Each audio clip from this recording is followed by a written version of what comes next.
प्रकृति का नियम है कि इस संसार में जो आया है वह जाएगा, अर्थात मृत्यु अटल सत्य है। किंतु कुछ व्यक्ति अपनी योग्यता, वीरता, पराक्रम और बलिदान से मृत्यु को परास्त करके सदा के लिए अमर हो जाते हैं।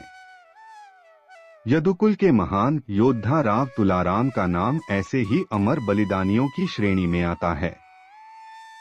पराक्रम और शौर्य की बदौलत उनका नाम इतिहास के पन्नों में सदा अग्रिम पंक्तियों और स्वर्ण अक्षरों में लिखा जाता रहेगा।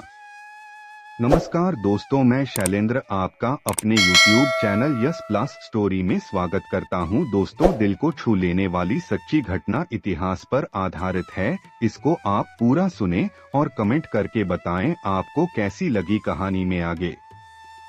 राव तुलाराम का जन्म 9 दिसंबर 1825 में हरियाणा प्रांत के रेवाड़ी जिले में एक यादव राजघराने रॉयल फैमिली में हुआ।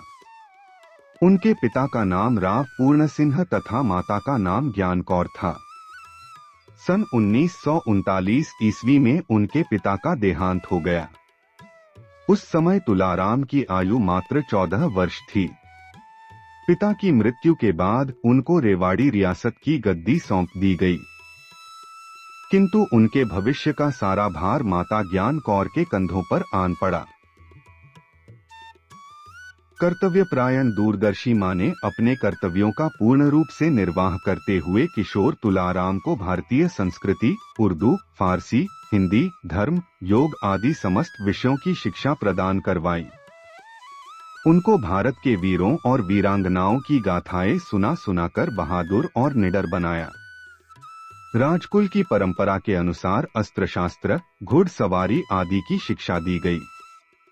तुलाराम की बुद्धि बहुत प्रखर थी, जिससे वह राजकाज के कार्यों को ठीक ढंग से निपटाने में सफल हुए।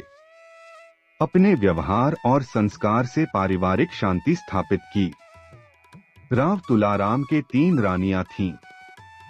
राव तुलाराम के पूर्वजों के पास 87 गांवों पर आधारित जागीर थी, जिसकी कीमत 20 लाख रुपए थी। देशभक्ति का परिचय देते हुए राव राजवंश ने मराठा ब्रिटिश संघर्ष के समय मराठों का साथ दिया था। इससे नाराज होकर फिरंगियों ने उनकी जागीर को धीरे धीरे घटाकर इतना छोटा कर दिया था कि उसकी कीमत मात्र 1 लाख रुपए रह गई थी। फिरंगी सरकार से रेवाड़ी के राजवंश का नाराज होना स्वाभाविक था।